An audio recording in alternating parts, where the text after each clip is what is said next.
Hello, welcome to my channel. Today I'm going to be doing a flip through of my YouTube content planner, the layout and design that I have gone with. This is the first year I'm doing this, so as of August of 2022, I have been on YouTube now for a year, and I've decided that I want to start using a planner to actually start tracking my analytics and looking at different ways to improve my channel and make sure that I am providing content that others find helpful and useful. So with that, I decided to go with this Clever Fox undated planner so that I could start it in the month of August. And I'm just going to go ahead and flip it through for you. I went ahead and did the design on it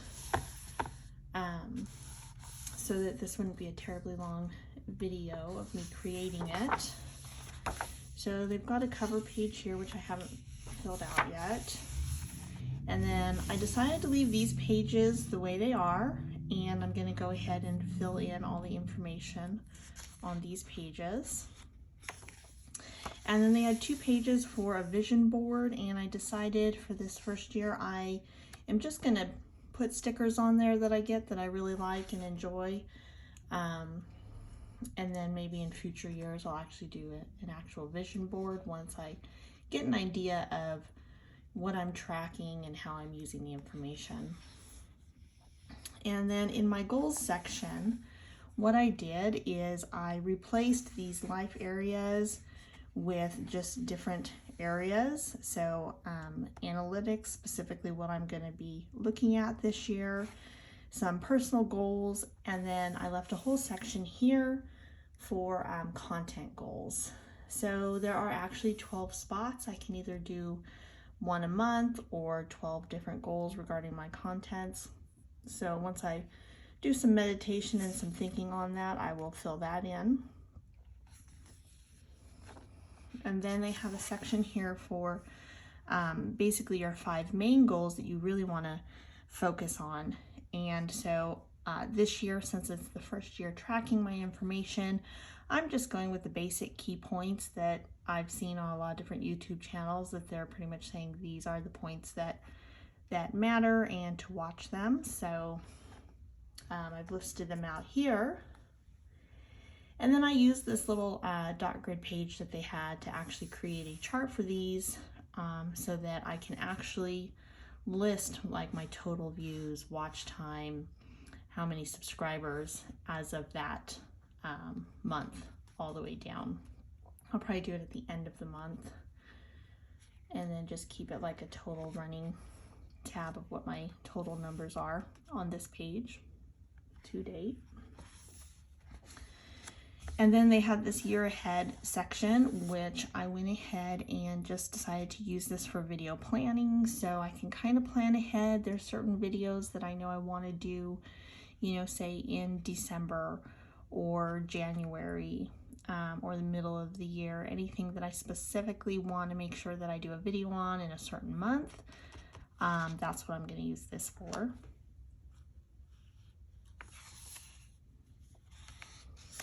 Okay, and then for the monthlies is what I'm trying to do is use up as much space as I can in this book. So I put the month and the year up here, and then over on the right I am putting a quote or a motivational sentence of some sort.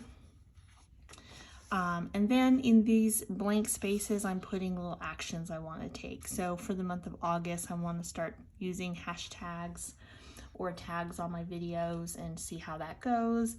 And maybe try some different intros or something like that. And then along the left side here, these are the same 5 goals that I have here. And where here I'm going to put the totals to date, these are going to be the totals for the month. So YouTube actually has a way apparently that you can go in and change the view, what you're looking at, to see the entire month's worth of data, and I can see how many views, watch time, subscribers, impression click-through rate and average view durations. I can set that for the month and see what the totals are for the month. And then I also wanted to use this section down here for my top 7 videos, their average view duration and their total views. And so again, this will be my totals for the month. And then I'm going to use these just as they're stated, the month, few wins for the month and areas that I need to improve on. And then of course just use the calendar as a calendar.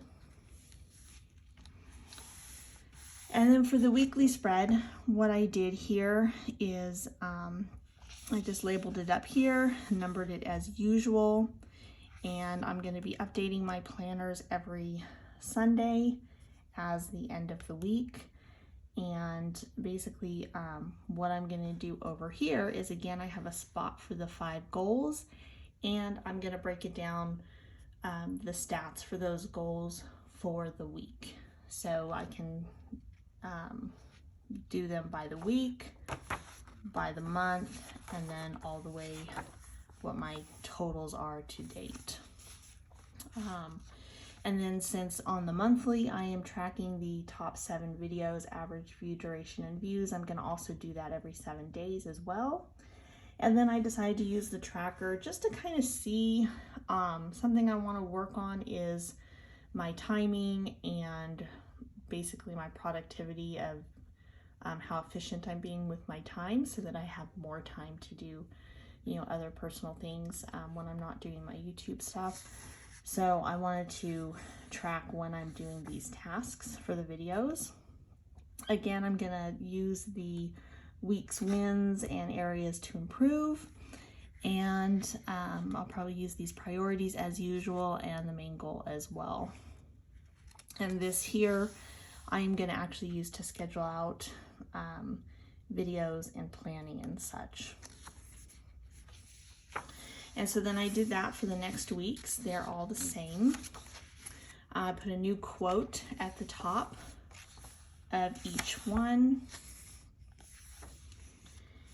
And then when I get to the last week, which is only a partial week, what I've decided to do is I'm gonna do some sort of like collage or something artsy, something kind of just craft journal type for fun. And instead of doing the weeks here, since it only is the first 3 days of the week, I'm going to go ahead and on the last day of the month actually record the 7 videos and the 5 goals for the month as well, and then also put that information here on my monthly calendar. So then the next month, when I fill that out on the first week, when I get to the end of the 7 days or the 7 videos and the 5 goals will be for the 7 days. So it will include these 3 days data from the previous month.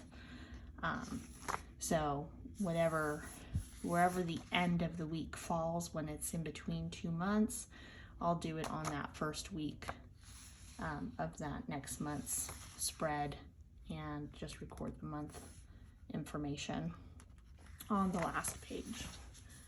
Okay, and then all the months will be pretty much the same, and because it's undated, I can decide to organize it differently if I want to switch gears, or if I find that I want to use a different planner, then I can do that as well. So the back section has quite a few pages of just dot grid bullet journal style. So what I decided to do was lists. So I really like doing lists, and so I went through and just labeled some of these information that I may want to keep track of, because I may want to do videos on them at some point. So for here, I want to keep track of all of the book flip throughs I do, so that for future years I can just look at a list and know if I've done a flip through on it or not, instead of digging through my videos. And I'm going to do a list of the subscriptions and company hauls that I've done, because my current goal pretty much is I'm trying to try different companies out for a few months at a time. There are a couple boxes like the Witch's Moon and the Witch's Roots box that I really love those, and I get those monthly. But aside from those, I'm kind of alternating different things and trying different things out. For me, it's really big not to just collect things, and also to, you know, find subscriptions that I actually find useful and give everyone a chance to see a variety of things as well. And then books acquired, I would like to do at the end of the year, you know, what books I purchased that year. So I'm going to list those out because I tend to lose track if I don't keep them in a list. Same with decks that I've acquired this year, as well as now that I'm doing using some fountain pens, and inks as well. And then also journals and planners. So these are the things that I actually purchase and use on the regular. So make lists of those. And I left myself probably way too much space, but I figured since it's the first year doing this, better to have too much space than not enough. So, and then I also went ahead and decided to keep track here. This was my original list of to be read books for 2022. I break mine down by what I'm actually reading to study for my spiritual practice, things that I actually want to put into practice and work with, because I always read more than I can actually use, right? And it's really important, I feel, to practice what you're reading, right? Just reading a bunch of books doesn't do a lot of good if you're not practicing what's in them or trying new things out. So those were really what I was reading this year for my spiritual practice. And then I like to always throw some books in there just for fun, or things that catch my interest that I may want to pursue at some point, as well as books that I want to reread.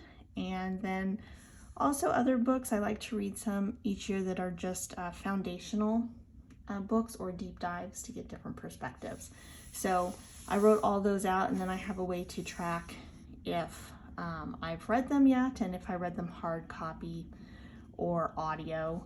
I particularly learn well through audio, and I'm a really slow reader, so I do tend to read quite a few books on audio. It's just a good way for me to get more in. And then I have a list of what I've actually read, along with the date that I read it, and if it was an audio or hard copy, and also if it is a reread. So none of these yet were rereads, they were a first time read, but I should be able to fit that off to the right side here. And then the little stars are ones that were actually on my to be read list, because I never just stick to my list. I'm always all over the place. I try and read everything on my original list, but then, you know, it's like, oh, shiny, I want to read this one too. So that's my list for that. And then books to be read, a spot for that, because usually towards around November, end of the year, I start thinking about books that I want to read for the next year. And then there were still some pages left, so I decided to just leave that for video ideas, kind of just a space to write information down. And then the pocket I can just use for stickers or whatnot, whatever I'm going to decorate these pages with. So there you have it. That is my YouTube content planner layout for the month of August, and I would love to hear if you guys, you know, have a YouTube channel. Do you plan it? Do you organize your analytics or anything like that? If you have any questions or comments or ideas, please go ahead and just leave them down in the comments, and I would love to hear from you. Have a great day. Thank you for watching.